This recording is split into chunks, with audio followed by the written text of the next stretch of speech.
Depression and anxiety have become a national epidemic. As our lives have become increasingly fraught with the complications of everyday living, the psychiatry industry and pharmaceutical companies have stepped up to fill a market need. This multitude of prescription drugs claim to make our lives happier. But do these drugs really work? We spoke to both patients and doctors to weigh the pros and cons of antidepressant drugs to discover what is fact and what is fiction. I would define depression as a whole body illness that affects our mind, our thoughts, our feelings, and our bodies. It creates symptoms that make us sad, anxious, angry, irritable, have difficulty thinking, have memory problems, have difficulty sleeping, have difficulty eating or eat too much, be so tired that it's hard to get out of bed, lack motivation, not wanting to be around people, but also kind of wanting people to be around us, getting irritated at that, having difficulty with concentration, entertaining negative thoughts about ourselves that may not be true, feelings of guilt can preoccupy our minds, and we might have feelings of hopelessness and even want to die. General sadness and depression can be difficult to distinguish between. General sadness is a human experience, though. It's something we all go through, and it's a healthy emotion. It's important for us to feel sad, to feel the response if we've had loss, if something terrible happened. It's important to feel those things so that we can understand the flip side of it. We can appreciate life and feel gratitude and happiness as well. But when we're depressed, clinically, it means we've been sad for too long. It means that this has taken control of our ability to function in a healthy way. And so clinical depression should bring us to an understanding that we need to make some changes and not continue this feeling of sadness, but work on that. Depression can affect anyone at any time. While everyone experiences sadness at a loss or disappointment at certain points in life, a surprising number of people are affected by major depressive disorder, an unrelenting form of sadness and despair. While certain age groups are more likely to be affected, it touches people from all walks of life and can strike at any time. But how do we distinguish between general sadness and depression? As therapists, we have a list of criteria that we look at when we're looking at the difference between sadness and an actual depressive disorder. And so when we're just feeling sad about a situation, or we're having a bad day, or something happened that creates sadness, that's totally normal. That's a normal feeling. We all feel sad. We all have bad days. It's when it is chronic and ongoing for weeks at a time and sometimes months that we can actually say, every day I'm feeling down. I don't feel like doing anything. I don't want to get out of bed. I don't feel like eating. I don't feel like playing with my children. I don't feel like being in a relationship. That's when you start to say, maybe this is more than just general sadness. The term depression can be very confusing to people. I believe that it's a state of our body trying to find rest recovery due to just contributing factors that are affecting us. If you think about the word depressed, kind of reframe it as a state of deep rest. It reminds us that our body needs that time to recover. Something happened. And it could be chemical, but more often it's environmental, it's social, it's an acute stressor in our life. It's compounded over time, past traumas, neglect. Being able to understand that our body is seeking some kind of attention from us, and we need to make some kind of change. Maybe not in a proactive way, but in a more reflective way. There's so many different ways to approach depression, but if we understand that our body is just speaking to us, there's something wrong, and we need to give it that nourishment and attention, all of a sudden we'll be able to find our way out of our depressive patterns. It's difficult to distinguish between general sadness and depression because we all feel sad. How do we know that it's a depression and not just sadness? And the way we know that is because sadness comes and goes, but depression seems to linger, and it affects our mind, our body, and our soul. Depression has been around as long as mankind has been aware enough to describe it. The earliest written accounts of what is now known as depression appeared in the 2nd millennium BCE in Mesopotamia. In these writings, depression was discussed as a spiritual rather than a physical condition. Like other mental illnesses, it was believed to be caused by demonic possession. As such, it was dealt with by priests rather than physicians. While many believed that demons were the root cause of depression, there were a number of ancient Greek and Roman doctors who believed that depression was a biological and psychological illness. During the Middle Ages, religion, especially Christianity, dominated European thinking on mental illness, with people again attributing it to the devil, demons, or witches. Exorcisms, drowning, and burning were popular treatments of the time. Many people were locked up in so-called lunatic asylums. By the 19th and 20th century, psychodynamic theory and psychoanalysis, a type of psychotherapy based on this theory, were developed. Known as talk therapy, this type of treatment would revolutionize psychiatry by offering a way to analyze a patient's life and thoughts to determine the cause of depression and anxiety. The history of antidepressants began quite by accident in the 1950s. Chemists developing a new treatment for tuberculosis tested the drug iproniazid on patients at Seaview Hospital on Staten Island. It was a chance finding that these patients experienced a dramatic change in well-being. Formerly lethargic and sad, they now reported better mood, increased appetite, and improved sleep. It was a critical first step in the treatment for depression. It was found that the drug iproniazid blocks an enzyme called MAO, which in turn breaks down chemical messengers such as serotonin, norepinephrine, and dopamine. Blocking MAO appeared to restore these chemical messengers. Iproniazid helped to confirm the importance of the MAO system in depression, heralding a new class of depression medications called MAO inhibitors. However, their widespread use was limited by side effects, such as elevated blood pressure and liver damage. During the same period, another drug, imipramine, was the first drug in what became known as tricyclic antidepressants. A new era was born in treating depression and anxiety with medications. When tricyclic antidepressants were introduced in the 1950s, they played a major role in the treatment of depression. Finally, there was medication to help people suffering from this incredibly debilitating illness. Tricyclic antidepressants played a major role in our evolution of psychopharmacology and antidepressants. In 1952, when we had that accidental understanding of the serotonin hypothesis, scientists were really trying to research and understand how do we make this more readily available as a treatment option. In 1959, imipramine got FDA approved for depression. This was a tricyclic antidepressant that worked on increasing serotonin levels in the body. All of a sudden, we had a tool, illness of depression that prior did not have a psychopharmacology intervention, had one, and this created a huge buzz in the mental health and psychiatric community. The problem with early TCAs like imipramine is that they had a lot of side effects. Cardiovascular toxicity, heart murmurs, arrhythmias, things of that nature, we were seeing as a downstream effect of TCA use.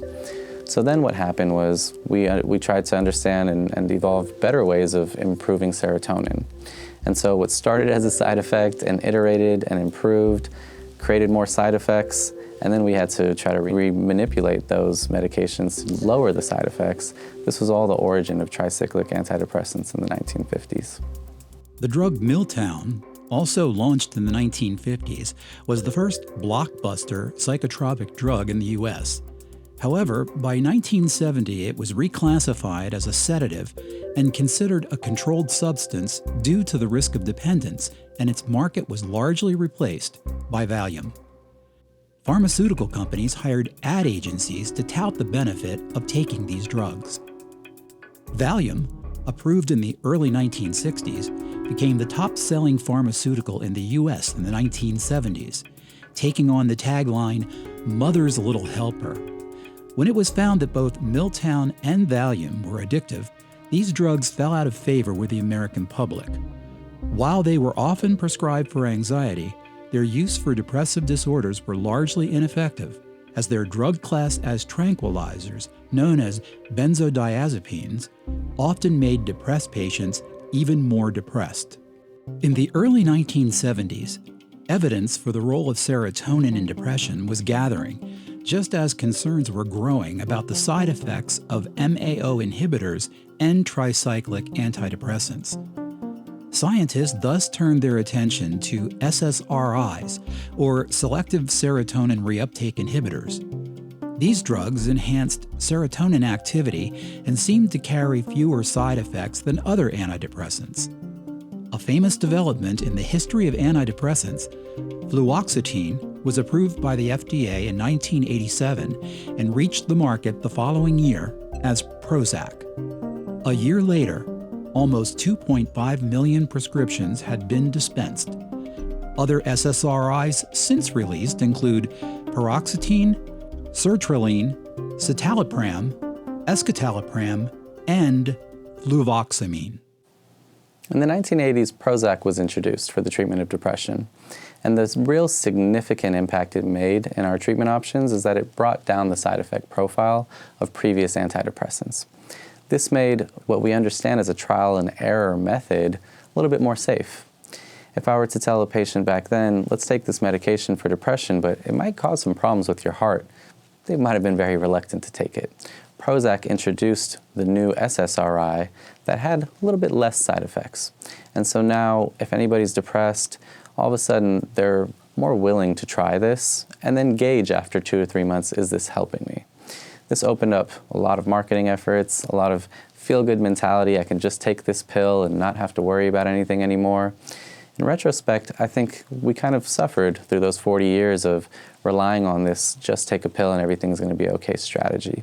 So while it really opened up a market and industry, it shifted the way we're focusing on mental health. And by doing so, it might have caused a little bit of detriment to our ability to be there for ourselves and find self-healing in other modalities that are not medication-based. Selective serotonin reuptake inhibitors, SSRIs, are the most commonly prescribed antidepressants. They are thought to ease symptoms of moderate to severe depression, are claimed to be safe, and have been advertised to typically cause fewer side effects than other types of antidepressants do. SSRIs are advertised that they treat depression by claiming to increase levels of serotonin in the brain. Serotonin is one of the chemical messengers, or neurotransmitters, that carry signals between brain nerve cells known as neurons. SSRIs are said to block the reabsorption or reuptake of serotonin into neurons. This, the drug companies say, makes more serotonin available to improve transmission of messages between neurons. SSRIs are called selective because they mainly affect serotonin, not other neurotransmitters. SSRIs may also be used to treat conditions other than depression, such as anxiety disorders. Recent studies, however, have shown that SSRIs may produce effects not directly related to serotonin levels. It's still not known exactly how SSRIs work to alleviate depression and anxiety, why they work for only certain people, and their long-term effects on both brain function and physical health. While SSRIs continue to be the most prescribed medications for depression and anxiety, more research needs to be done to determine their long and short-range effectiveness.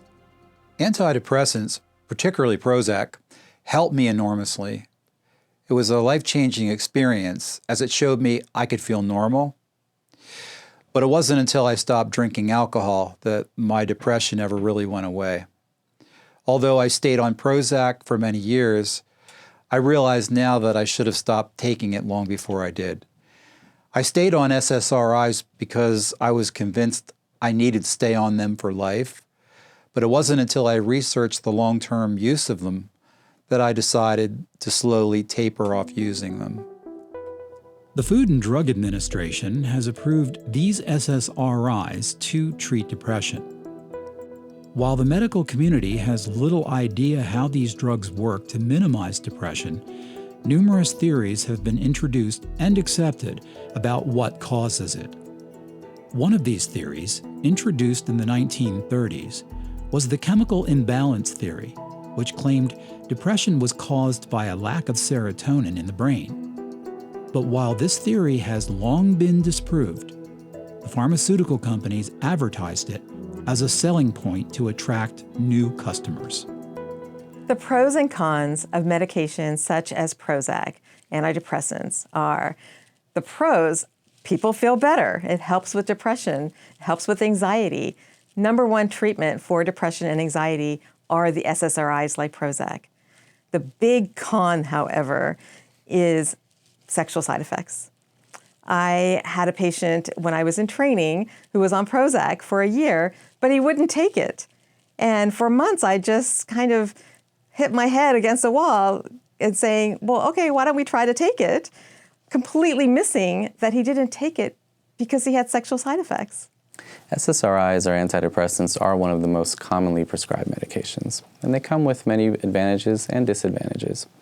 One of the advantages is that you are getting, hopefully, a little bit of support in the serotonin side of things to allow the body to feel a little bit more relaxed, to create a little bit better connections in the brain. Now, the disadvantage is that this takes time. Even if effective in the small percentage of people that it works for, we're asking our patients to give it a month, 2 months, sometimes 3 months to really realize the benefit. My patients often tell me, I'm depressed now, I'm suicidal now, and you want me to wait 2 or 3 months for this to improve my condition? And so the disadvantage beyond the wait time, the side effects, is that although we're adding an optimistic tool, we're telling people they have to wait a long time to achieve that benefit. And so SSRIs have come a long way in our understanding of the brain, but perhaps they've caused a little bit of detriment in our ability to really be there for ourselves and feel that there are other ways that we can be autonomous in improving our health and not have to just rely on a pill that often doesn't work.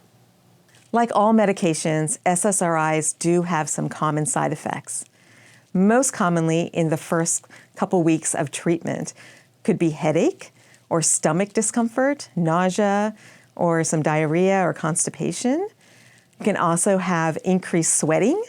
A lot of my patients tell me that their hands sweat all the time, or they're much more sweaty than their friends. They can have some mood irregularity also, because depression is so complicated and it's a range of mood. And if you have any vulnerability for like bipolar disorder, you could get very irritable or even aggressive. There is a risk of suicidal thoughts in young people. It's a tiny risk though. It's like 1 in 10,000 people who have this risk of suicidal thoughts. And I have seen it, but I've seen it in only a handful of people in my 20 years of practice. Common side effects associated with SSRIs include nausea, upset stomach, diarrhea, constipation, energy changes such as insomnia or increased energy like anxiety or jitteriness. Further, we have sexual side effects, decreased libido, erectile dysfunction, and orgasmia. And then there's some really concerning and dangerous side effects. For some people, suicidality actually goes up. And this can be quite contrary to what we're looking for and benefit from the medication. So it's really important that if we do make that decision to start with antidepressants, to look out for these dangerous potential side effects, keep a close eye, allow others in our family to support and monitor us. Because if we have some of these side effects, sometimes we don't even notice it, and it can really impact more harm than good. Although SSRIs are now the current go-to drugs prescribed for depression, their road to becoming so has been questioned by both experts and science. As studies looking into the original trials made of these drugs prior to the FDA approval show, data as to their actual effectiveness in those clinical trials tells a new story. When metadata from these original antidepressant trials was reviewed, it was found the drugs performed no better than the placebo. In some cases, those participating in the trials and given sugar pills got better than those given the actual drugs they were testing. It was later revealed the pharmaceutical companies paid leading influencers and experts in the medical field large sums of money to substantiate their clinical trials. Experts were paid to give complicit approval of clinical results in published white papers in the leading medical journals, thus giving them credibility within the medical community as being 100% legitimate. They would then use these testimonials in their marketing and advertising efforts. Once the actual effectiveness of the drugs were called into question many years later, a firestorm of controversy began. Were the original drug trials compromised because they were funded largely by the same pharmaceutical companies seeking FDA drug approval? Was the psychiatric business too quick to jump into bed with Big Pharma at the expense of public safety? These were some of the uncomfortable questions facing both drug companies and doctors as reports of dangerous side effects from these drugs began to proliferate. It would be these pressures and more that would place these depression medications under intense scrutiny by consumers and regulators.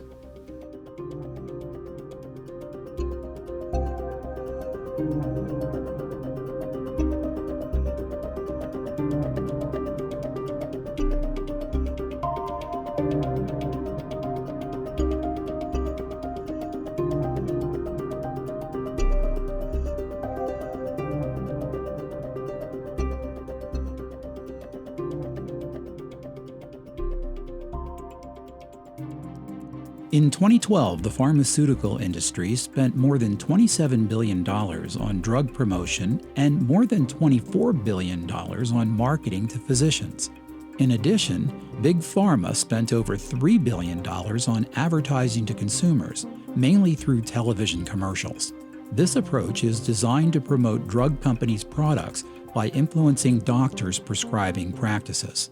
Those TV ads promoting the antidepressants like Prozac were probably extremely exaggerated, making people think that simply by taking an antidepressant, their lives would be wonderful and they would feel great. We know now that it's much more complicated than that. Direct-to-consumer advertising in the mental health space had a profound effect on the way that we understand antidepressants and use them. For one, it taught us that there is a pill we can take to improve our mental health. Now, that was old education that has been evolving. And so, while maybe it empowered us to seek change and bring more awareness to problems in our life, it might have also given us an outlet that isn't the best in our ability to really soothe those emotional conflicts. So the marketing sounds great. Everybody wants that quick pill that's going to fix everything. But I think the downstream effect of that decades later is that we forgot there's so much more that goes into our mental and emotional happiness, love, community, the ability to really deal with stress and interact with it rather than try to avoid it. The ability to engage and be autonomous in our own health sometimes has been overlooked by the marketing of just take one pill every day and everything will be okay. Direct-to-consumer advertising about antidepressants has made people ask for antidepressants more, which in one way is a good thing because they want help. Another way, it's not so good because people think like it's going to be the cure-all, and it's not the cure-all. In 1997, the FDA issued guidance that enabled pharmaceutical companies to more easily advertise to the public. Since then, spending on these direct-to-consumer ads has nearly quadrupled. One study showed that 43% of respondents thought that only completely safe drugs were allowed to be advertised. Direct-to-consumer advertising has proved effective in motivating patients to ask for the branded product, even when generic equivalents exist. Furthermore, these ads have encouraged 1/3 of respondents to speak to their doctors about the promoted drug and 1/5 to request the prescription. In one study, doctors were more likely to prescribe a branded antidepressant when asked for it by name than when patients didn't specify which treatment they wanted. Ads for antidepressants may have suggested that really everything is chemical, and if we can address the chemical part of our brain health, then our depression, our anxiety will improve. We know this isn't true. It's not so one-sided. There are so many contributory factors to our mental health. So if we're misled to think that it's just chemical, we're seeing such a small part of that puzzle. We're overlooking all of the other health factors that are so important, psychological factors, social factors, and even spiritual elements of our life that contribute to the way we feel. So perhaps if we focus a little less on just a one-directional modality, but incorporate other strategies, we might get a more robust understanding of why we're feeling the way we're feeling and how we can improve that. As of 2012, approximately 72,000 pharmaceutical sales representatives were employed in the United States. Pharmaceutical representatives typically visit doctors to pitch their drugs. This can often include taking doctors out for meals and giving them gifts in the form of medical textbooks. Pharmaceutical sales representatives invite doctors to meetings during which industry-paid physicians discuss the use of particular drugs. These speakers are often leaders in their fields, which increases the draw. According to an analysis by ProPublica, an independent investigative news organization, 8 pharmaceutical companies provided more than $220 million in speaker payments to physicians in 2010. Another way pharmaceutical companies market their drugs is through journal and web advertisements. These advertisements are standard promotional techniques that provide an important source of revenue for medical journals. The accuracy of statements in such ads is regulated by the U.S. Food and Drug Administration. According to one study, journal advertising generated the highest return on investment of all promotional strategies employed by pharmaceutical companies, with returns ranging from 2.22 to 6.86 for advertising dollars spent between 1995 and 1999.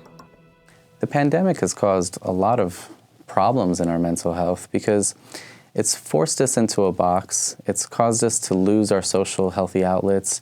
It's caused many people to forget how to interact in social settings. We see a lot of children who move to at-home schooling, and then all of a sudden when they're reintroduced into their social life in school, they had a lot of trouble with that. There was a lot of anxiety, social anxiety.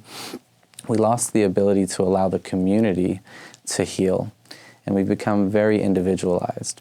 And I think in our society, the more we want to progress and become happier, healthier, and more clear-minded, we need each other. We need healthy social interaction. The pandemic has really set us in a direction that made it difficult to understand and realize the power of healing within community.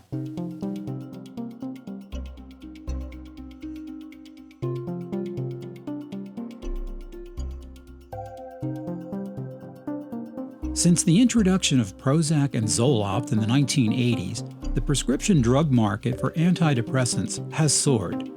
The global antidepressants market grew from $16 billion in 2022 to $17 billion in 2023 at a compound annual growth rate of 5.9%. Does this indicate that more people are getting depressed, or is it just that more people are becoming aware of this illness and are coming forward to be diagnosed? And what does it say about us as a society? Is it that we are unable to handle life's normal ups and downs, or does it point to a more severe pathology? I think the increase in antidepressants can be a result of a number of different things. I think in some ways, the stigma of mental health issues is becoming more acceptable. So people who were once depressed and just kind of dealt with it on their own or didn't deal with it at all are seeking help. So perhaps people are getting prescribed antidepressants when they really need it, but also I think people are jumping to getting a prescription or a pill for something at the least amount of kind of sadness or upset that they're having. So I think it's twofold. I don't think it's one or the other. I think it's both. The increasing antidepressant sales are showing us a few things about our society. One is that mental health issues are rampant. We know that to be true. Depression is high, anxiety is high, suicidality is increasing, especially in our younger populations. But two, it's also showing that we are addressing these problems, or at least wanting to. 20, 30 years ago, mental health was very stigmatized. It was all about just toughing it out. and don't admit that you have any flaws or something wrong with you. At least now we're all addressing this together. And I think that's one of the benefits of improving our mental health awareness, is to realize that we all have a mental health journey. We don't have to think that we are sick or diseased, and we can reach out for help. The third thing I think that these increased pharmaceutical sales in the antidepressant space are showing us is that we don't have that many tools. If you were to go to a doctor for an illness, they should give you about 5, 6, 7 different ways of addressing that. Right now in psychiatry, we're very limited. We use pharmacokinetics and medication. We use psychotherapy. We don't really have too many other tools that are mainstream.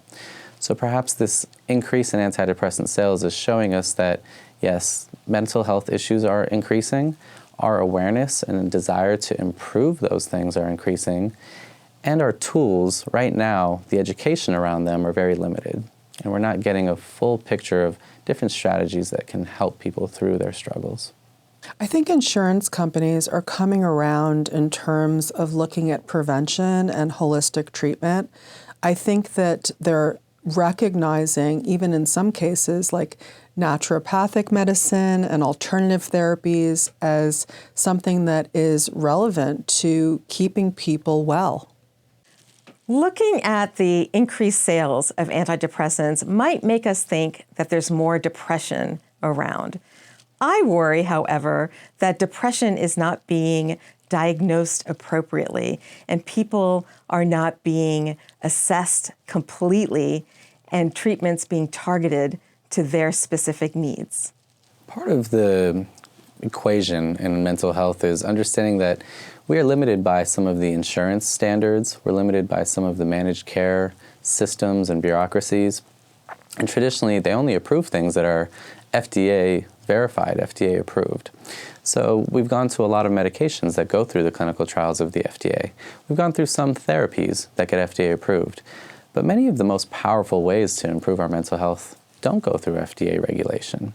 And this has left our ability to address our mental health up to the insurance companies to dictate.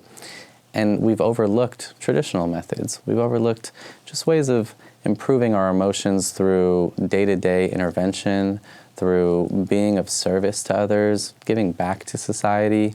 It's created a system of what is FDA approved, what has a clinical trial that can back the claim, and that really leaves it in the hands of capitalistic services that are really trying to increase profit rather than find ways that sometimes can't be monetized, but we know are going to help people.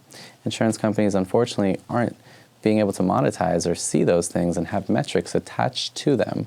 So just going for a daily run, being able to improve your sleep, improving your nutrition, these aren't things that we can tie to metrics with the FDA. Insurance companies and managed care organizations really aren't paying for that education and that quality.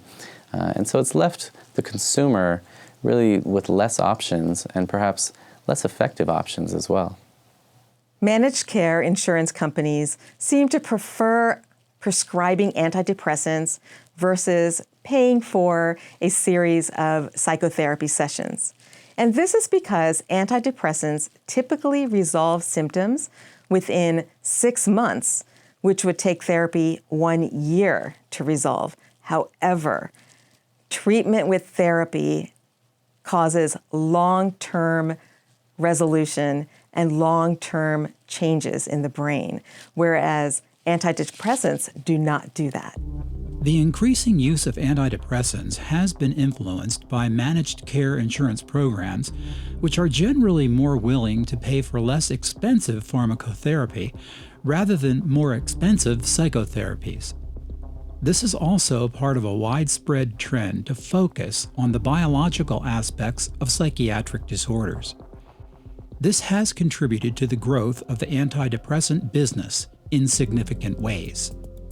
Antidepressants are frequently prescribed by primary care and other non-psychiatric physicians who have access to a very large number of patients. Pharmaceutical companies have invested heavily in the development of antidepressants and have aggressively marketed them to psychiatrists, other physicians, and the general public. Although the business of antidepressants has seen explosive growth in recent years, many drug companies have backed away from research and development of antidepressant drugs. While increasing numbers of people are being diagnosed with depressive disorders, Big Pharma appears to be placing its bets on other diseases and backing away from neuroscience. Is it because of intense scrutiny as to the effectiveness of antidepressant drugs? Or is it that they've been unable to find a magic bullet that actually works?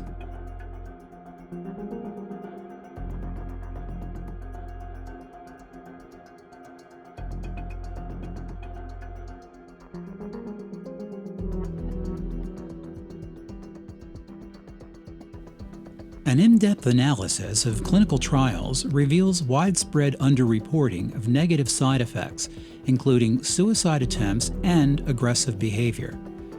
Published reports have revealed that important data about the safety of these drugs, especially their risks for children and adolescents, has been withheld from the medical community and the public. Pharmaceutical companies have not presented the full extent of serious harm in clinical study reports, which are detailed documents sent to regulatory authorities such as the U.S. Food and Drug Administration and the European Medicines Agency when applying for approval of a new drug. Drug companies are required to talk about all the possible side effects when a new medication comes out. However, the timeline in which they survey and monitor these side effects sometimes is short, and we don't see the long-term health risks that might take 10-20 years to develop. So while there might be some side effects listed of what might happen in the first month or the first 6 months, we've seen traditionally a lot of these medications take 10-20 years before they cause deleterious harm to the body. And so I think it's important to understand that a lot of these medications, we have good data in the short term, but not so much in the long term. And to get ahead of that, we need to just be understanding and willing that we are somewhat taking an experimental drug, that this is the best understanding as dictated by the FDA or the DEA, but still that's so limited. I think it would be great for pharmaceutical companies to talk about these limitations, to say this is what we know and this is everything we don't know. And we want to give you this education so you can make a choice based on the limitations of understanding that we are presenting. When researchers examined documents from 70 double-blind, placebo-controlled trials of two common types of antidepressants, one, selective serotonin reuptake inhibitors, and two, serotonin and norepinephrine reuptake inhibitors, they found that the occurrence of suicidal thoughts and aggressive behavior doubled in children and adolescents who used these medications. Pharmaceutical companies have presented their antidepressants and their side effects in their best light. Have they been negligent? I don't think so, but they definitely exaggerate the benefits and minimize the side effects. At times when it comes to a new medication, we're really highlighting the benefits. We're trying to tell people why they should take this medication. And often there's a long list of potential side effects that aren't as pronounced, aren't highlighted, aren't brought to our attention. We're really leaning into what can this do for you beneficially, not how can this harm you. I think it's important for the physician, the patient, to really enhance that education, to let everybody know who's involved in the health of that person, that there are some potential bad outcomes. The commercials, although they have to talk about it, maybe they aren't giving the full extent, maybe they aren't highlighting it, or they're exaggerating the benefit in a way that overshadows some of the deleterious effects. Antidepressant discontinuation syndrome occurs in approximately 20% of patients after abrupt discontinuation of an antidepressant medication that was taken for at least 6 weeks. Typical symptoms of antidepressant discontinuation syndrome include flu-like symptoms, insomnia, nausea, imbalance, sensory disturbances, and hyperarousal. These symptoms are usually mild, last 1 to 2 weeks, and are rapidly extinguished with reinstitution of antidepressant medication. Antidepressant discontinuation syndrome is more likely with a longer duration of treatment and a shorter half-life of the treatment drug. Beyond this standard disclosure, there are an increasing number of cases who have reported severe withdrawal symptoms when trying to discontinue an antidepressant. So when I was 15, my father suddenly passed away, and through a series of decisions made by the adults around me, I was taken to a child psychiatrist who immediately put me on a cocktail of antidepressants and anti-anxiety drugs. And then I was 15, so just a few years later, I was 18. I was in charge of my own medical decisions. And at that point, I had been on these drugs for long enough that I thought they were part of who I was and what I was going to need for the rest of my life. So I continued to get the drugs refilled. No doctor ever questioned their use or the frequency or the amount that I was on. And that was the case until I was 30. And when I was 30, I realized that I was still massively depressed. I was having suicidal ideation, and it dawned on me one day that I shouldn't be this depressed if I was still on this many antidepressants. So I decided I've been on these drugs for a very long time. I've never had a single unmedicated moment as an adult. I had no idea who I was without these drugs. The last, clear unmedicated time in my life, I was a kid and my dad was still alive. So I did what we're all told to do. I went and saw a psychiatrist and told her I wanted to get off these drugs. The first thing she did was tell me that she didn't recommend it and basically tried to talk me out of it, but I was pretty insistent at that point because I felt like either I need to get off these drugs and discover my unmedicated baseline in order to know who I was and did I even need to be on these drugs? Did I need to be on different drugs? I had no idea. So I knew I needed to get off them and learn what that was like. But beyond that, I just wanted to know who I was. And so I finally talked her into it. I talked her into letting me go off the drugs, and she was not well informed on antidepressant withdrawal. So she told me to stop taking one of my drugs cold turkey. In her defense, I was on the lowest dose you could get on the market. And so she didn't think she had any other option other than to just tell me to stop taking it. But that turned out to be terrible advice because even though it was a low dose, I was still plunged into severe antidepressant withdrawal. And I spent the next year in severe antidepressant withdrawal trying to work my way through that experience while also trying to unravel the reasons why I was put on these drugs. Who was I if I wasn't on antidepressants? Was I even a depressed person, or was it just the identity I had, formed around it because I was told I was depressed? And I spent the next 2 years figuring that out. I was told to stop one of my drugs cold turkey, and so I followed the medical advice and I stopped it, and within a matter of days I was having severe physical, emotional, and psychological reactions to the drug not being in my system anymore.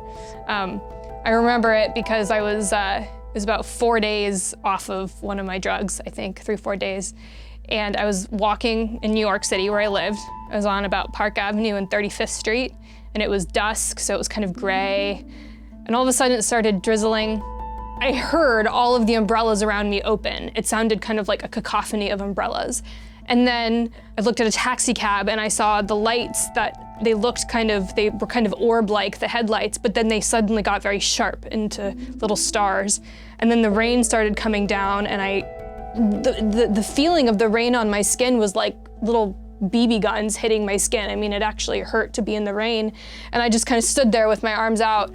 And that was the first moment that I knew that these drugs had a much larger impact on my entire system than just my brain. They were doing more to my body than just supposedly alleviating depression. They were having a whole physiological effect. And it was like cellophane just got ripped off me, and all of a sudden all of my senses were lit up, and it was both very cool and very scary. Because then what happened is a couple days later, so this was probably about 6-7 days off of this drug, I started having the severe psychological side effects, and those were far more terrifying and difficult to handle because, it's hard to, everyone thinks you're crazy if you talk about psychological side effects, when maybe it was just the drug.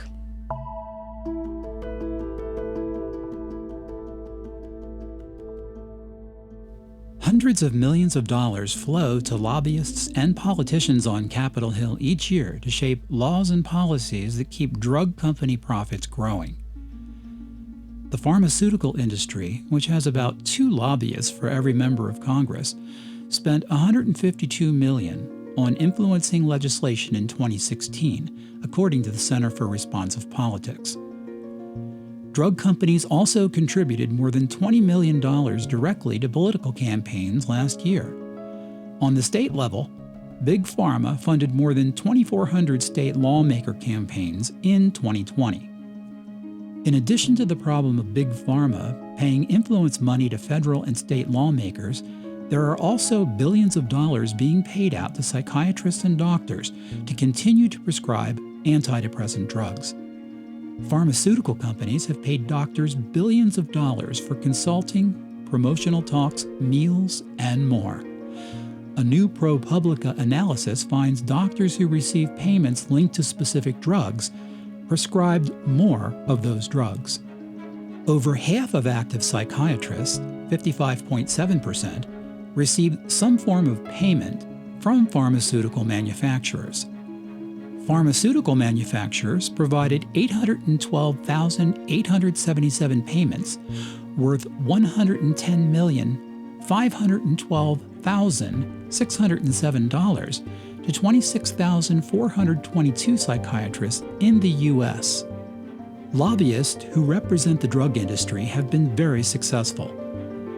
Drug companies won coverage for prescription drugs under Medicare in 2003 while blocking the government from negotiating prices downward. They have so far kept out imports of cheaper medicines from Canada and other countries.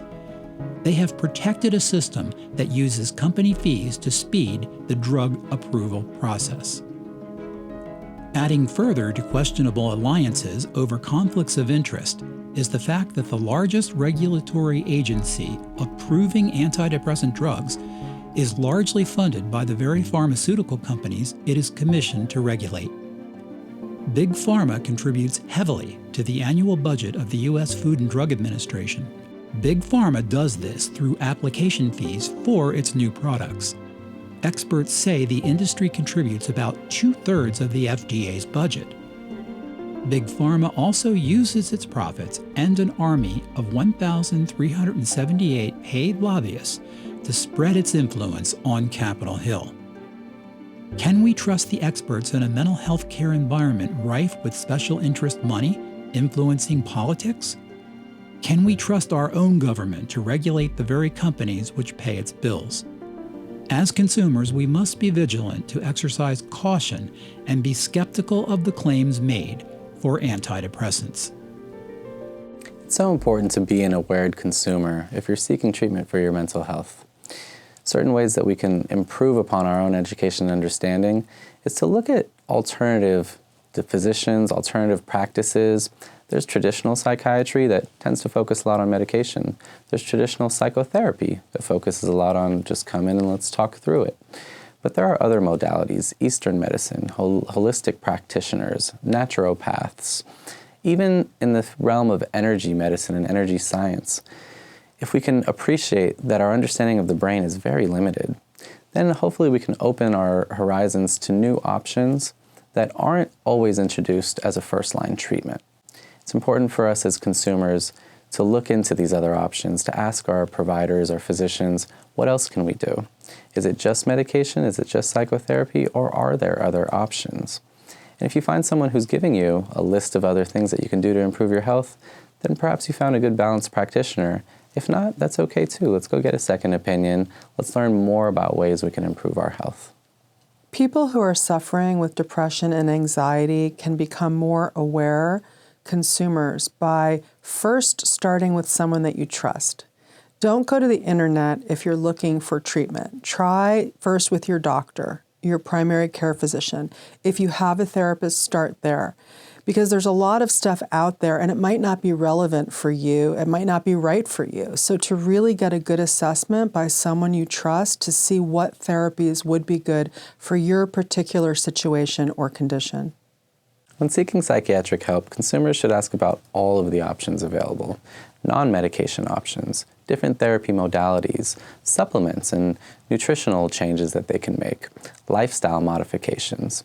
It's important to seek all of these different facets when improving our mental health. Some of the things that consumers should ask when seeking psychiatric help is, how long have you been practicing doing this? What kinds of treatments do you offer? How are you going to assess my particular condition? What modes of treatment are most effective, in your opinion? And really get a sense from that person if they have an eclectic view on treatment or if they're just going to do a one-size-fits-all kind of thing for you. You want to know that somebody is listening to you and hears what your specific issues are, and they don't try to put you in their box.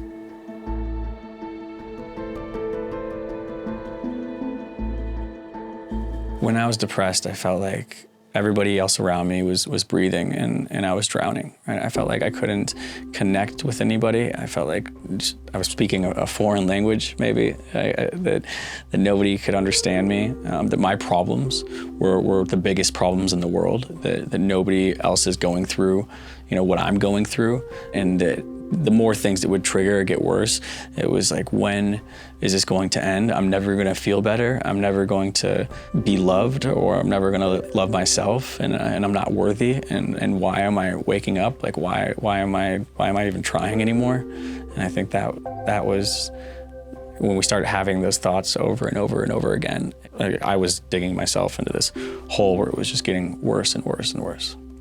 When I was depressed, I remembered thinking to myself that, wow, I can actually understand the kind of low, the amount of pain that somebody is dealing with or feeling, to the point of where you actually think about suicide. And you think about, oh, like, wow, I can really understand that kind of a low, the amount of pain somebody's dealing with. And that scared me. That was a terrifying thought, knowing that I would never actually, do anything to harm myself. Just the thought of understanding the low and that level of pain to get to that point was terrifying.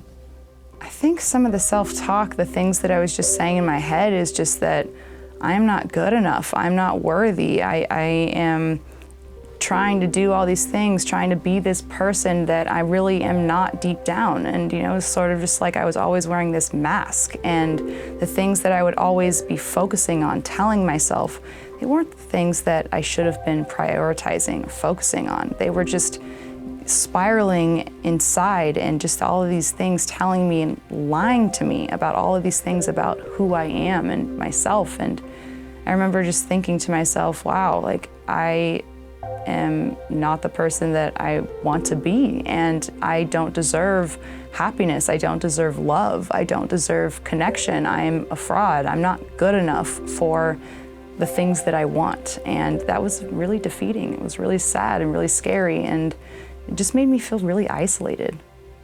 Being depressed is like the weight of the world is on your shoulders. You're exhausted, yet you can't sleep, and everything you do seems pointless, and anything you want to do seems impossible. It's a boulder on your shoulders. It's mental, but it affects you physically. It's psychological pain, but you can't pinpoint why you feel that way. Is it a chemical imbalance, or are negative thoughts driving it? You really don't know. All you want to do is get relief, because it's hell on earth feeling like that. If I look back and I try and think of anything positive that came from the experience of being on antidepressants for 15 years, I just think of the moment when I realized that I was having suicidal thoughts and I was still depressed, and I had been on antidepressants for half my life. And when I think of that, like, I can't say there was anything positive. Like, they clearly weren't working. So I don't know, maybe it made the adults around me feel better for a while. Some of the best parts that I thought at the time when I was taking antidepressants was that it kind of put up a shield between me and the outside world, right? So if something was going to trigger me and make me upset or sad or angry, it kind of put up that wall, so it didn't trigger me as much, right? But on the flip side of that, when I initially, for the first maybe after 2 months, I started to feel those things. Then after about 4 or 5 months, I didn't. And I thought that was a blessing in the beginning, that I was feeling better, but not realizing that feeling numb to not only the outside world or masking my symptoms was also making me numb to what I was really feeling inside and masking that. And I think long term, like it initially had some really powerful effects, but long term, I think that's what led me to becoming more depressed and more suicidal. Some of the positive things that when I started taking antidepressants was that because I had been in such a dark hole for such a long time, getting to experience that little bit of relief, feeling like, oh, I can kind of just take a breath again for a little bit, that was nice because it took away a lot of that pain and destruction that I was dealing with on an internal basis. And being able to just get that little bit of relief, no matter how long for, it was kind of what I needed to just pull me out of that darkness, really. I didn't know that the negative effects of antidepressants were actually because of the antidepressants until I got off the antidepressants. So I was initially put on a few drugs, 2 drugs, as a teenager at 15, and then I started having physical side effects. I was having gastric issues, my hair was falling out, I was weak, and so we just thought this was something else, and so I started going to other doctors and other specialists. And the next thing you know, I have a few other physical ailments that I've been given. I was told I had hypothyroidism. I was diagnosed with something called bile reflux disease, and I had really bad acne. All of this I was given more medication for, and I thought it was a separate issue. But when I actually got off of these drugs 15 years later, all of those issues went away. So my thyroid returned to normal, the bile reflux disease went away, my skin cleared up. All of these things that I now realize, these were side effects from these drugs that I had been dealing with for 15 years. So in the moment, I didn't quite know that it was a direct negative effect, but in retrospect, I know that my body was dealing with that. I think that the biggest impact for me, or that the most negative part of taking antidepressants for me was this lack of sleep. I was already having trouble sleeping, and initially one of them would tranquilize me and really help me sleep, but then the next day I was kind of operating at 25-30% because I was living in this kind of fog. And decrease in sex drive. I had my libido was shot, so I think that lack of sleep, the decrease in sex drive, those were probably the 2 biggest things. And then also like coming home or talking to my family or talking to loved ones or my friends and not being able to connect, right? And kind of feeling like I was going through the motions in life, but not really feeling connection with other people or connection with myself. I think that was probably the scariest part about being on those things. While I was taking antidepressants, while they definitely did help me a little bit at first, what I started noticing was I wasn't really getting to feel any of the deep, darkest lows, but I also didn't get to experience any of those positive highs, the things that we live for. And while I was taking them, it just made me feel like I was in this lukewarm state. My thoughts were scattered. I was always having these goals and ideas that I wanted to accomplish, but I was never really able to get myself to do the things to actually achieve those goals. There was this disconnect between who I was, what I was doing, and in every kind of way, really. And so it just kind of dimmed my light and really kind of kept me from getting to be the person that I've wanted to be always. If you're finding yourself depressed, then I personally think that psychiatric or pharmaceutical intervention should really be a last resort. I think the first thing to do is to shop around and find anyone, whether or not that is a counselor or a psychologist or a therapist or a pastor or a sibling to talk to and to actually start expressing the feelings and the reasons why you think you're depressed. And if you don't hit the nail on the head with the first person you try, keep looking for someone, because it's really about finding the right relationship that can help support you as you go through a healing journey. if you find yourself depressed for long periods of time and you're seeking help, I think the best thing that you can do is try something different. Everybody's going to tell you, sleep more, get more exercise, eat better. When you're depressed, those things are really, really challenging.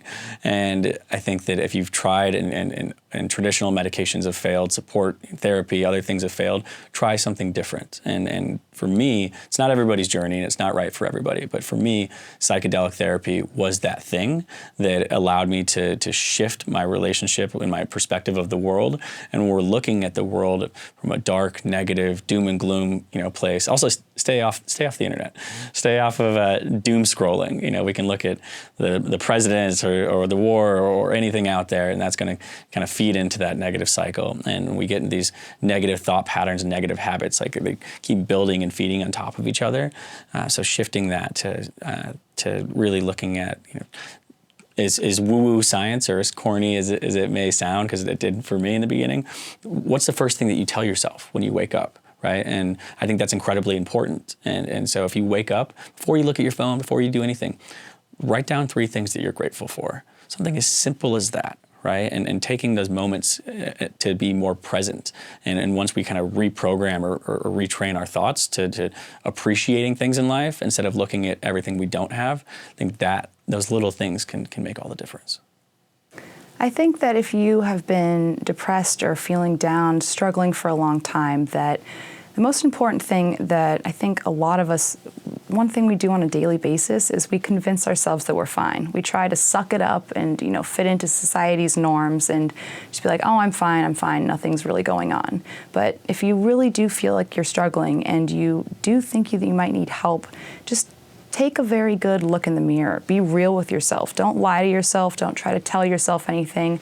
Just try to take an actual look at yourself and see where you are, see how you're feeling. And if you just kind of feel like, I might need some help, then ask for it. Don't be afraid to ask for help. It's okay to not be okay sometimes.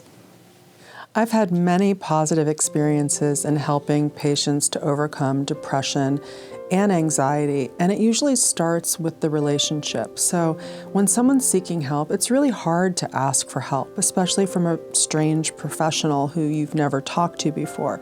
So when somebody opens up and they start to talk about their life, their childhood, their patterns, and have those aha moments where they're like, I've never thought of it like that, I've never talked about this before, and start to actually implement some of the tools that you're giving them to better their life, it is so amazing to watch the transformation of somebody who is like in a deep, dark place to actually enjoy life and enjoy being in the present and going through that journey with that person to see that they can overcome things and turn back and say, you've helped me so much. Some people will say, like, you saved my life. And I say, no, you've saved your life. I've just been part of the journey. I can tell you thousands of stories of how using antidepressants has helped my patients. One in particular, I saw a child who was 12 years old in foster care. And I am a child and adolescent psychiatrist, and I love children. I can find something to like about any child, but I struggled to find something likable about this child. So I got very clinical and very objective and diagnosed him with major depression and post-traumatic stress disorder. And I started him on an SSRI. I saw him again about a week later, and he was a different child. There was so much to like about him. He had come out of his shell. He had come out of his depression and anxiety. When it comes to prescribing antidepressants, often as a psychiatrist, I'm somewhat surprised when someone comes back to me quickly and says, thanks, doc, that antidepressant really helped. Because it is such a small population that we've seen has this kind of chemical disequilibrium that needs that improvement. However, in my experience, I've seen many people who have improved with antidepressants.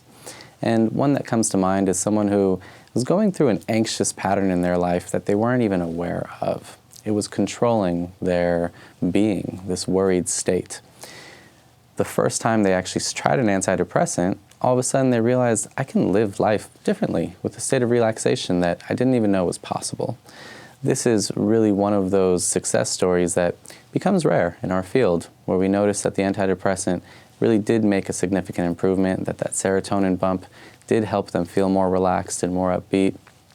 And without it, they experienced a life that was debilitating and difficult. I can tell you about a handful of negative experiences I've had prescribing antidepressants, and all of them were due to me not knowing my patient well enough. So in subsequent visits and with other people, I do not cut corners. I make sure that I fully understand my patient and their needs and any history of bipolar disorder or past experiences with antidepressants that were negative. Early in my career, I had a patient who I only saw 3 or 4 times. We started him on one of the SNRIs, which is serotonin plus norepinephrine. It gives us a sense of relaxation and energy. I received an email when I was on vacation with my family. Dr. Zand, if you received this email, I've taken my life 5 days ago on a beach. This was probably the most difficult thing I had to go through. He went on to say nice things. You really asked the right questions. You have a gift, doc. You tried to help me. Last time you asked if I was suicidal, I said no because I found peace in my decision. None of those words can really comfort me at the time, and it really made me look deeper into what could I have done more for this patient. Was he on the right medication? Did he even need that medication? Did that medication cause him to be impulsive and make these decisions? I think if I could go back to that experience early in my career, we wouldn't have focused just on how the medication is affecting him, but how the rest of his life is going and what else he's doing to improve some of the difficulties that he's facing. Early in my career, like most psychiatrists, we were just focusing on finding the right med and seeing if that would help. This experience taught me that there's so much more to our mental health. And if we really want to be there for our patients, we need to look outside the box, beyond just the chemical interventions, and really look at the psychosocial, spiritual part of life. If I could have asked that patient more questions about how he was feeling, what he was going through every day, how his sleep was, perhaps we would have realized that the medication wasn't the right fit, and there were other interventions that could have saved his life. Now I keep his letter in my desk every day just to remind me that there is so much more we need to do to show up for our patients, that there isn't just a diagnose an illness and find the algorithmic treatment to fit that. There's so much more robust care, love, and compassion that needs to go into the work that we do. For people who are depressed for extended periods of time and who want to seek help, I highly encourage them to call their insurance company and ask for a psychiatrist and a therapist and get a full evaluation. Share your problems, share your symptoms with your provider, and ask questions about the help that they provide and determine a treatment plan with them. If someone's been depressed for an extended period of time and they're finally looking to seek help, I think the first recommendation is just start talking about it and taking away the shame, blame, and judgment that we often hold about ourselves. Being able to feel vulnerable without feeling like that's a weakness, realizing that sometimes our vulnerability is our strength. That moment when we're able to be self-aware that there's something I want to work on and I'm not really at peace, and I'm able to share that, it can bring confidence and optimism to start this journey of healing that's so necessary. Further, if we've really been dealing with depressive states for a long period of time, we should look at our habitual state of life and try to enact change the scenery, change the routines, change our patterns of being, because whatever we're going through cyclically is contributing to our depressive state. I would always recommend, if possible, take a vacation. Have a different perspective of your life, even if it's just camping for the weekend. Be able to see your life from a different perspective. This is the power of a lot of psychotherapies that allow us to look at new perspectives of ourselves. This is the power of psychedelic medicine that allows us to disengage from our regular habitual patterns and see life from a new perspective.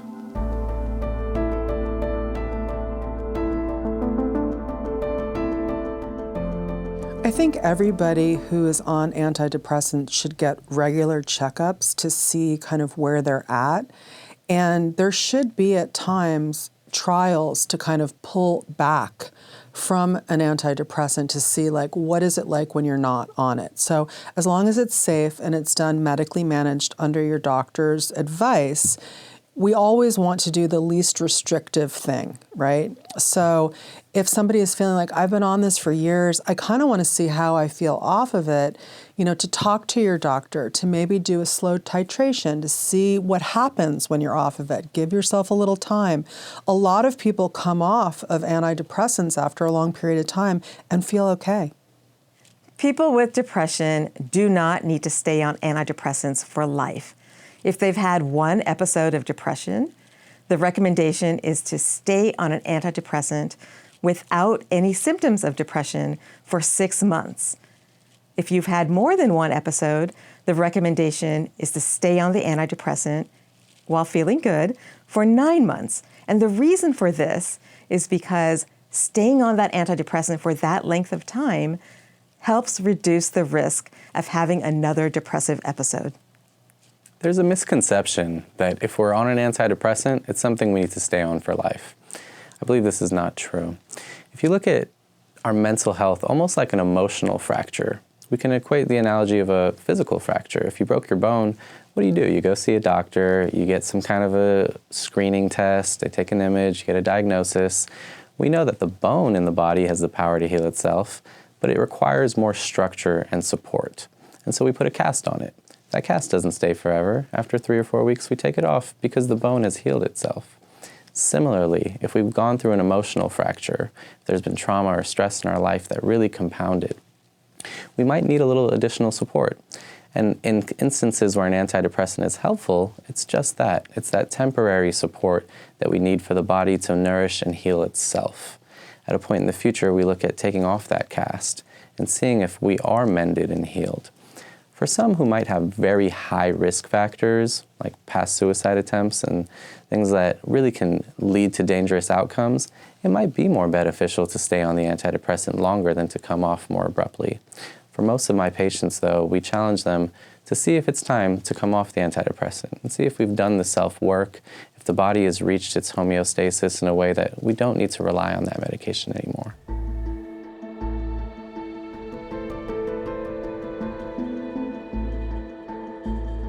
It's very interesting when we compare the results of antidepressants to the results of just a placebo.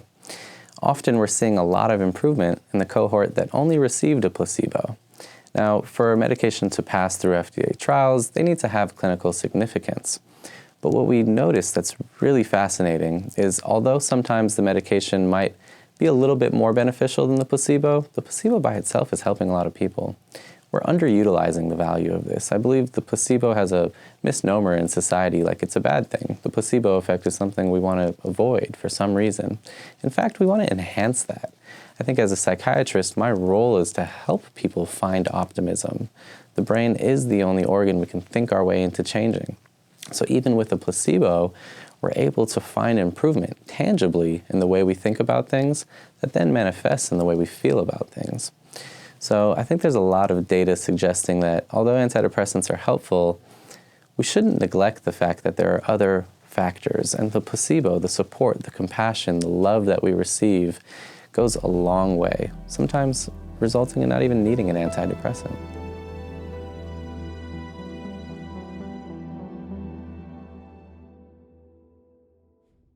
There's been a lot of stigma around mental health. And I do believe that many people have a difficult time understanding why they're taking a medication and what this means about them. If you've been prescribed an antidepressant, it doesn't mean you're crazy. It doesn't mean there's anything wrong with you. It's just a practitioner, a doctor's best attempt at trying to restore some chemical disequilibrium.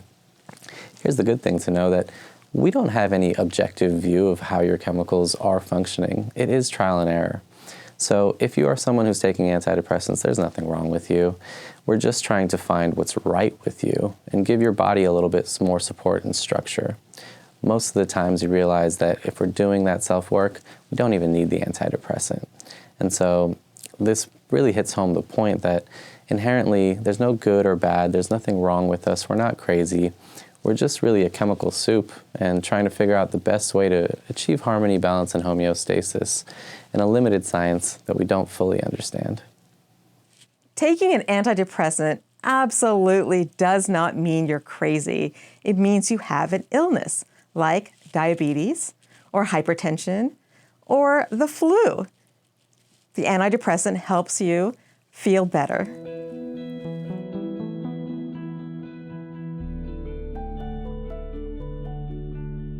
I don't believe that antidepressants can cure sadness or any other mental health condition. It is more of a Band-Aid approach. It's allowing us to have a tool to perhaps add a little bit more equilibrium at a time in our life when maybe we're really struggling. But in fact, it is overlooking what might be the core contributing factor. If we only focus on the antidepressant as a cure, then we're missing all the other contributing factors that we need to add more attention to really cure sadness or cure some kind of difficult mental health condition. We need to get to the origin. We need to change the energy fields upstream. We need to improve our environment. We need to improve our psychological health. We need to improve our spiritual health. Antidepressants aren't affecting any of those things. And so it is not a cure. It is just a temporary solution, one of many that we can employ. Antidepressants will not cure sadness, nor do we want it to cure sadness. We cannot feel happy without also feeling sad. The human experience includes a breadth of emotions. What antidepressants do is that it prevents people from falling into a deep depression and experiencing those symptoms that are so devastating and even having suicidal thoughts.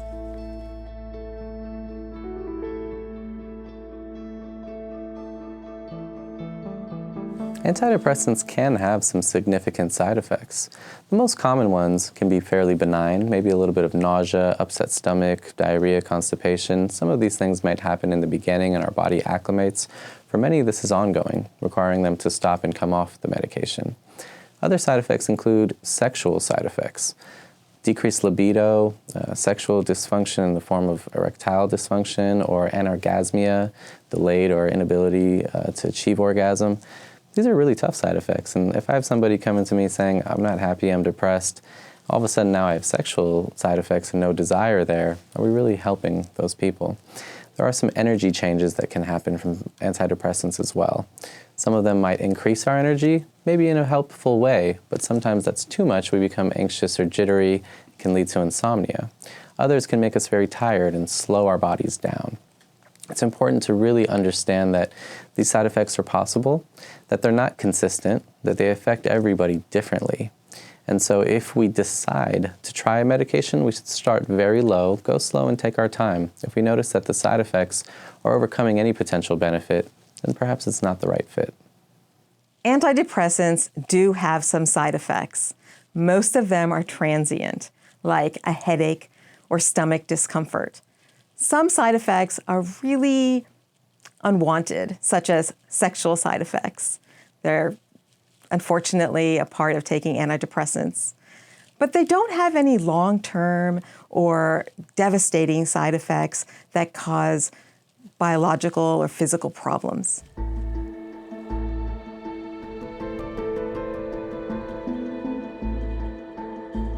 To understand if anxiety or depression is indeed caused by a chemical imbalance, we should look back to the origin of the serotonin hypothesis. In 1952, they were giving patients isoniazid, a tuberculosis medication, and they realized that all of a sudden they were having more energy, they were feeling better, and their mood was improving at large.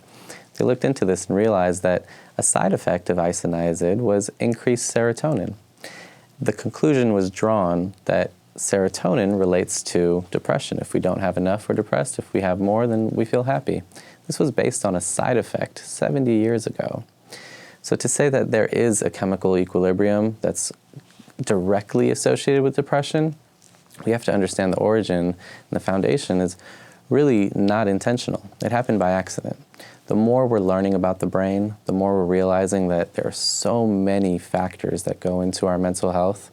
We're starting to realize this one-dimension serotonin hypothesis probably isn't the leading reason why we feel depressed. It may contribute a little bit, but there are so many more significant factors. The chemical imbalance theory has been talked a lot about for depression and anxiety. The brain does react to chemicals, produces chemicals, it uses chemicals in the brain for one neuron to communicate with another neuron. Depression and anxiety are influenced by how neurons work with each other or talk to each other. So yes, the chemicals are implicated in depression and anxiety. However, it's not that it's an imbalance. There are genetic reasons for people to have depression and anxiety. There are situations that can trigger these genes to turn on or off and can trigger depressive and anxious episodes. So it's not so simple as a chemical imbalance. There are many factors that lead to somebody developing a depressive episode or an anxious episode.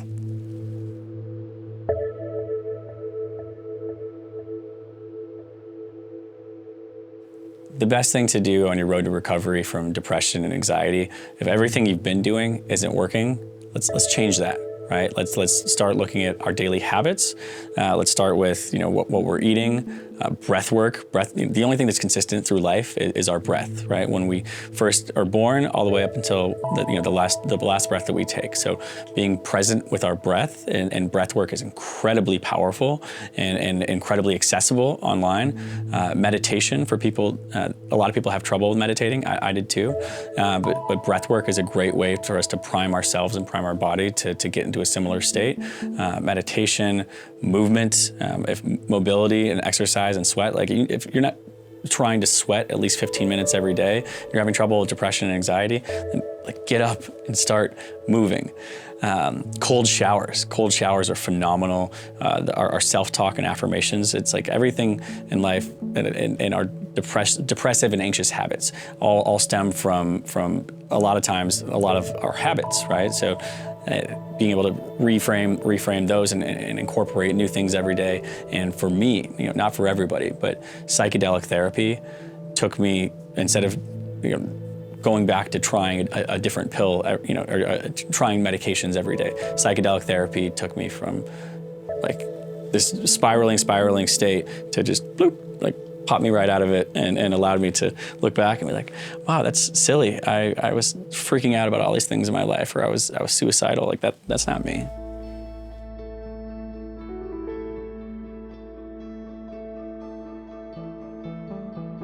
Ketamine is something that has helped me tremendously in my own life. It's actually the thing that is what got me off of a lot of these medications that I had been taking for years, primarily just because all of the feelings, the thoughts, the emotions that was going on inside of me that then led me to feel like, oh, I need to take this, I need to take that. It just kind of eliminated that feeling. It gave me that self-empowerment, knowing that I don't need this to feel a certain way, that I can do this myself. And it really just gave me that sense of strength, that purpose, that desire to heal and to actually get to do the work that I needed to do to get to the place that I wanted to be. But it allowed me to do so by not going down the rabbit hole of all these different things that I thought was going to help or I thought was going to give me a certain kind of thing. It helped me to begin starting to really listen to my own intuition, listening to myself, getting more in tune with who I actually am, not the person that I thought I was. And the real biggest difference I think that ketamine gave me is everything that determined who I was, how I saw myself, how I saw the world around me, it was always an external to the internal, meaning that everything from my external environment, friends, conversations, just whatever it might have been, everything that validated who I thought I was came externally. Nothing ever seemed to really stem internally outward. So ketamine gave me this shift where rather than everything that I thought gave me value or gave me purpose or reason, all of those things started shifting from the internal to the external. And once that happened, it was this incredible just relief that washed over me, because rather than having to always look towards outside things to give me meaning, purpose, happiness, joy, whatever it was, I began starting to getting these things from myself, inside of myself. And then it went from the internal to that external. And not only just in how I saw myself, the world around me, also just in terms of the different kinds of medications that I was taking, rather than, oh, I feel something, okay, take this, it'll make me feel like that. rather than taking those shortcuts, it started allowing me to begin working through a lot of these deeper issues that were beneath the surface, that had been, kind of hiding for a very long time and very many years of my life. And as soon as I started being able to pull those out from deep inside of myself, bringing them to the surface, confronting them head on, they weren't those demons buried away in my closet anymore. It was like all of the monsters under the bed, whatever analogy you want to use, is like as soon as you stop running from the things that you're afraid of and you start facing them head on, only then can you really begin to live a freer and a happier life, because these things aren't going to be weighing on you anymore. You're not going to be running away from them anymore. You're just instead going to get to be running closer and more towards yourself.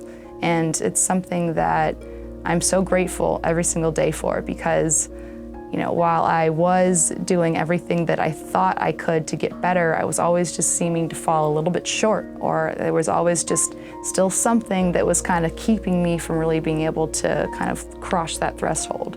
And after now getting to see just how much happier and better and confident I feel in my own skin, no matter what I may look like, no matter what any other person might look like. We all look and we have a certain kind of mask that we put on for the outside world. It's only really when we are with just ourselves, how we're feeling inside.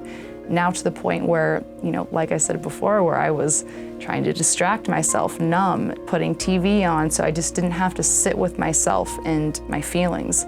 Now I actually plan time around my schedule to purposely sit with myself, to just be with me, myself, and I. And only child disorder, what can I say? It's a habit, but it's something that I am truly grateful for, because it's given me this incredible sense of peace, of not always trying to have to be something, proving to myself, proving to others. Instead, I just get to be myself unconditionally. And that's one of the greatest gifts I think that anybody could ever be given. So what's fascinating is that I had no apprehension to, if it was a LSD therapy or mushroom therapy. I've tried those in the past, and not therapeutically. And with ketamine, I never thought it was a psychedelic. I never thought it was therapy. Just knowing from the recreational world of seeing people that have taken it or talked about it, from what I thought it was a horse tranquilizer. And the difference between psilocybin or magic mushroom therapy or LSD is that commitment is, on psilocybin, it's 5-6 hours. On LSD, it can be 8-10 hours. Ketamine is an incredibly gentle psychedelic, and in psilocybin, a lot of it is going external. LSD is external as well. Ketamine is at high doses is a dissociative anesthetic. So at lower doses, it's still kind of cutting off our senses, and we put on an eye mask and headphones, and it's this deep, really beautiful journey inwards, and it's very gentle, and it allows us on a neurobiological level to separate from our default mode network almost immediately and shift our perspective. And I think almost anything in life, whether it's relationships, business, any problems, we can solve them with a different perspective. With psychedelics, we're talking about hundreds, if not thousands, of different molecules that have very different applications, right? And they can be very dangerous. They can be just as harmful as they are therapeutic. And so with ketamine, it was something that I never understood or thought that this would be a type of treatment or psychedelic. And it immediately allows us to shut off that outside noise or that internal chatter and those holes that we keep digging for ourselves. Mm-hmm. And when you can separate that and really kind of become one again with yourself and feel more connected to yourself and more connected to the outside universe, I think that's probably one of the biggest challenges that people have when we're depressed or suicidal is we don't feel connection. We don't feel connection to the outside world. And this immediately kind of separates you from that feeling and makes you feel almost whole again. And this is why, why we started Better Use, because when I went in for my treatment, I grew up in Wisconsin, right? We don't spend $100 on our mental health, right? And one ketamine session was $1,500 then. And there was no treatment preparation. There was no integration post-session. And so much of this work isn't just take the medicine, right? It is the preparation that you do before and the journaling, the intention setting, the integration, right? So we're kind of shooting that bow or shooting that arrow and guiding where what we want to explore and unpack. So when we go into this with intention, and I think also the eye mask and headphones of really shutting out the outside world and really being able to spend time with ourselves, right? We're all so busy with our families and our lives and our work and trying to find, purpose and all of the different things that we don't connect with ourselves enough, and being able to really spend that quality time with yourself and explore the beautiful things inside of us and maybe the not so beautiful things inside of us, or deeply rooted traumas, right? We can address that instead of just kind of masking the symptoms, which has been the approach in mental health for the last 100 years, right? So when we can bring that stuff to surface, that's when I think it's really powerful, because now we can process it and grow from it and learn from it instead of closing it inside.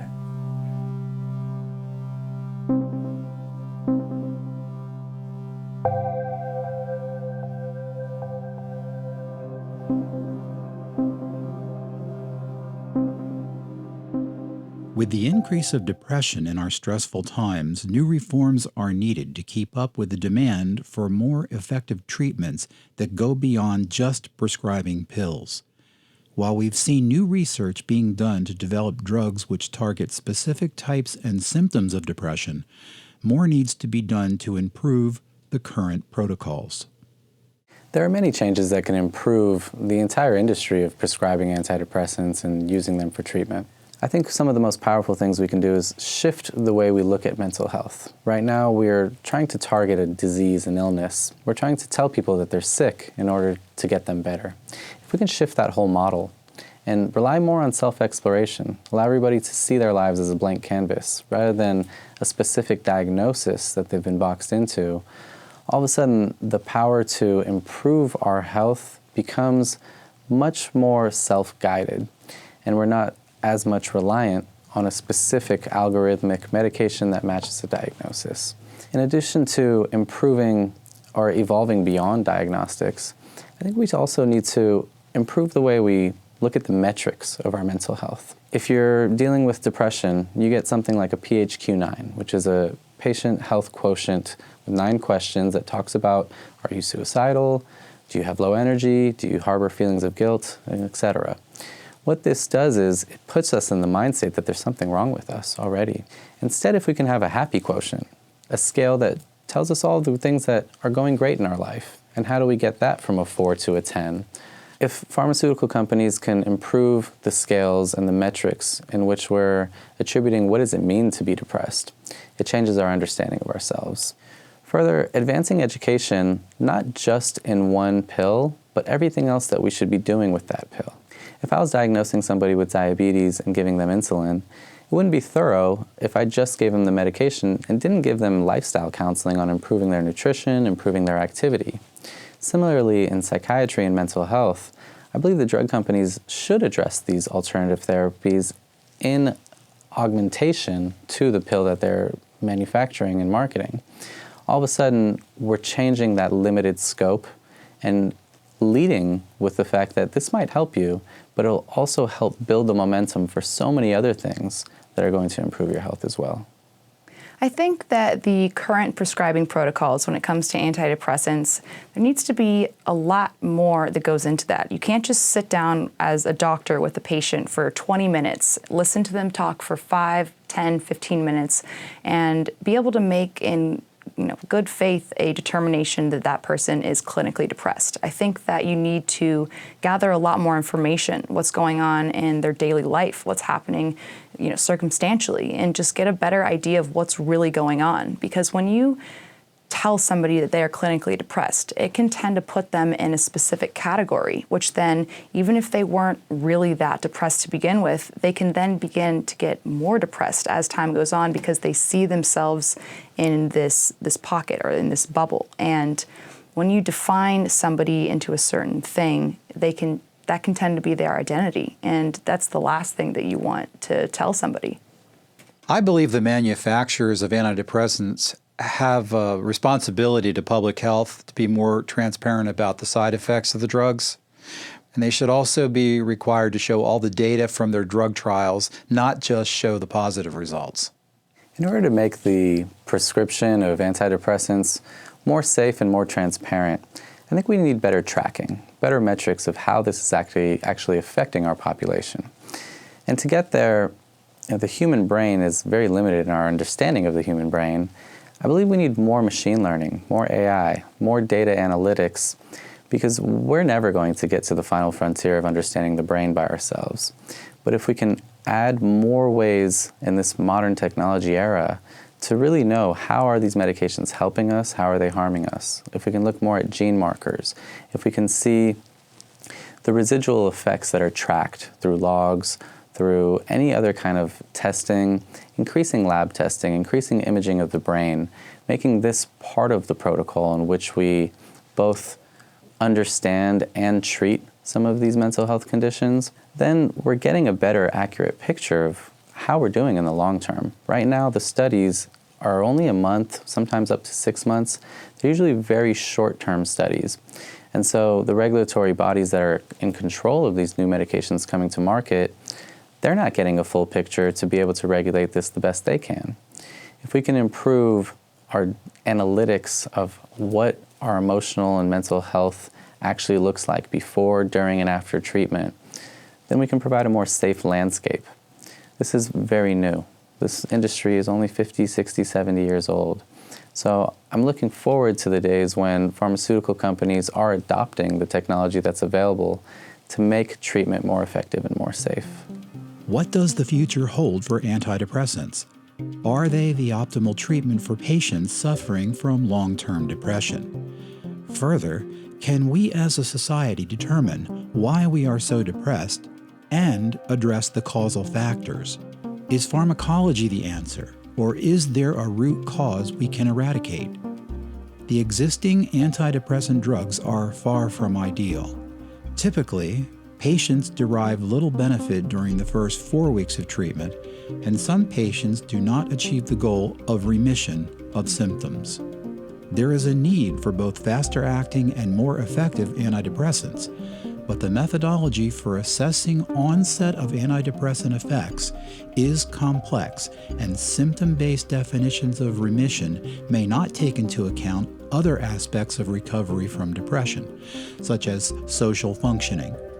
More efforts are required to better define the efficacy of treatment. Furthermore, the assessment of the tolerability of treatment needs to move from simple counts of treatment-emergent adverse effects towards a more detailed assessment of any unacceptable effects on everyday life. Mental health is a very fascinating field, and we're learning more and more about it. When it comes to pharmaceuticals and the way that we've understood how to treat our mental health, we're evolving in that education and understanding. I can remember back in medical school, when I first started my training, I was quite jaded, like many young physicians are, about the fact that a lot of the things we're doing in mental health really aren't helping people. When I started residency and we were in the inpatient hospitals, it felt more like prison than a place of healing, where we were locking up our patients to kind of gauge our liability and make sure they're not back on the streets psychotic or suicidal. We didn't see a lot of the care, and it made me jaded as a doctor, as a psychiatrist. I think what happened over time is I realized these systems, they're not evil. There's nobody trying to do harm, but rather they're outdated, they're archaic, they're very new in origin, and we're learning more and more about how we can improve upon that. Depression is an incredibly complicated illness. It's debilitating. It's a daily struggle for them. I would like people to have better care for the depression. I would like them to have the best care. I would like them to have care from many people, from their primary care provider, to their psychiatrist, to their therapist. More treatment is better than just a little bit of treatment. It's so complicated. It's so individualized for people that one particular set of treatment plan or set of steps is not necessarily appropriate for another person. So we're also unique and absolutely deserve a unique, thorough, deep, supportive treatment plan. In the outpatient community, when we're seeing patients in our offices and our clinics or even from home, there's an opportunity to really be there for them and not just focus on medication or just psychotherapy, to focus on love, to focus on compassion, to let them know that there's somebody in their corner who's going to be there and support them, and maybe they didn't have that person before. The power of community, the power of empathy, these are things we need to add to treatment. And right now, in a time when the pharmaceutical companies are really just focusing on what pill can we push to improve your mental health, I think we need to push them and encourage and challenge these big medical companies to lean in more to modalities of healing that aren't so one-sided. And what we're seeing in the evolution of pharmacology is we're moving away from the monoamine hypothesis that serotonin or dopamine is the only thing we need to work on. And we're improving brain function. We're improving the brain's ability to be healthier and deal with stress and deal with difficulty in a more impactful way. I think the future treatment for depression and anxiety is really exciting because we're opening ourselves up to a lot of alternatives. And even within the medical, psychiatric, psychological communities, we're open to alternative therapies. I think we're combining Eastern and Western philosophies more. I think we're open to naturopath and holistic remedies, Chinese medicine, like things that we would have never thought in the past that we would implement for like people who are traditionally treating people with depression and anxiety. It's become the norm that we're looking at people from a holistic standpoint, and we're not just trying to fit somebody into a clinical or medical box. We're really saying it's the total person that's important. We have to treat the whole person. This is what's critical for our future. I hope now, and I'm optimistic, that as pharmaceutical companies are adding things like ketamine and psychedelic medicine, we're shifting our practice, and we're leaving the archaic modalities that are 50, 60, 70 years old, opening up the doors to a practice that can really impact change globally. We're shifting collective consciousness and improving everybody's ability to be introspective, to increase empathy, to increase connectivity. These are the things that I think is the forefront of mental health that is now becoming cutting edge. And so as we move forward and add AI, machine learning, and different facets to improve our understanding of the brain, I'm very excited for the future of mental health. I also think we need to go backwards.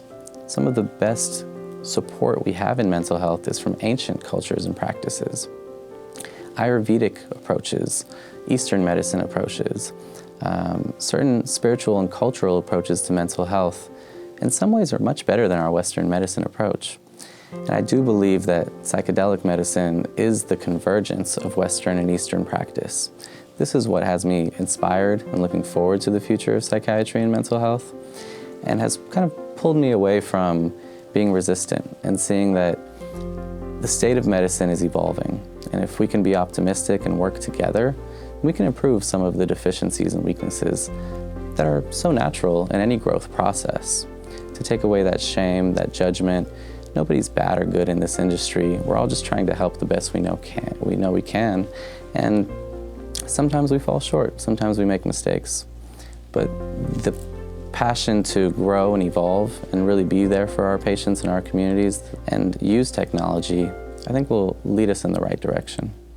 The other thing that I wish people with depression and anxiety would get help with is self-compassion. Learning how to be compassionate to yourself, learning how to be kind. Because I don't think that these are just states of being. These are a skill set, and we need to learn how to do it. And frankly, we just aren't taught how to be compassionate. We're not taught how to be kind to ourselves. We're not taught how to accept ourselves. This is the fundamental issue with depression and anxiety, really, is our self-esteem and our ideas of self-value and self-worth. If we could address that, our depressions and anxiety would be so much easier to treat with conventional treatment. I always knew that I wanted to help people from a very young age. And when I started to help people, I actually felt charged by it. And I started my career working as a social worker in the Bronx, New York, with homeless people who lived on the street. And I found that everybody is looking for connection. Everyone wants a relationship. Even the person who you think in a tent under a bridge doesn't care. They do. they want a connection. We all seek human connection. And when you can make a difference in someone's life, it actually heals yourself. And I think that a lot of therapists and people go into this profession to heal themselves, and it actually does work. The modern standard of care in medicine is very archaic. It's originated in the times of Rockefeller and Freudian concepts. In the 1900s, what we understood was a lot of practitioners were very holistic. But there was a little bit of stigma, like, is this voodoo, witchcraft? These holistic measures aren't tested or trialed. And so Rockefeller came around and said, we need to create a system that really allows us to try new medications, to see if they are effective, and not just rely on these holistic practitioners that may not know what they're doing. The intention seems pure. The intention seems like we're doing the right thing. But what has evolved 100 years later is the same system that's black and white, trying to clinically try new medications and see if they work. And it's allowed us to make advancements in that part of the industry, but it's also blinded us from some of the factors and modalities that were really helping us to begin with, and we moved away from. And so this industry of mental health and psychiatry, I think it needs to move away from the medical model. We don't know the physics of our emotions. We don't know the mechanics of our mental health. And to pretend that we do creates flaws and weaknesses in the system. Instead, let's focus on self-exploration. Let's focus on just being the best version of ourselves and not feeling like there's something wrong with us. This is the future of mental health that I can get really excited about.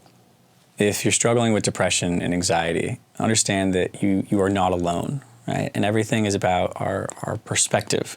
And if you look at people that have everything, a lot of times you have successful friends, and they can be some of the most miserable people in the world. Then you have people that have nothing and can be the happiest people in the world, right? So it's not about the external factors. It's about what's going on inside, and know that you are not alone, that you do matter, and that what you do matters, and that you are love, and that we have to start by looking inside and becoming more comfortable in our own skin. And I'm here for you.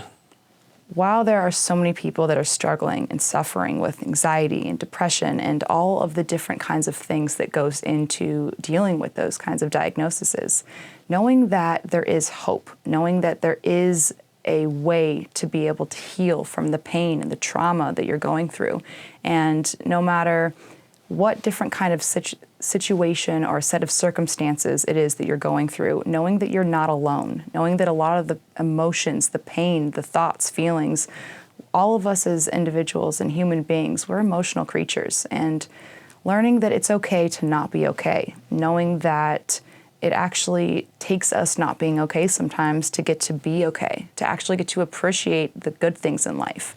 And really just knowing that it's possible to heal. And, as soon as you take responsibility for your own life, you can then be able to start living it. And it's really just trying to empower people to take their life into their own hands and not just feel like they are a victim to a set of circumstances. Learning that radical self-reliance is something that any of us can achieve if we really want to.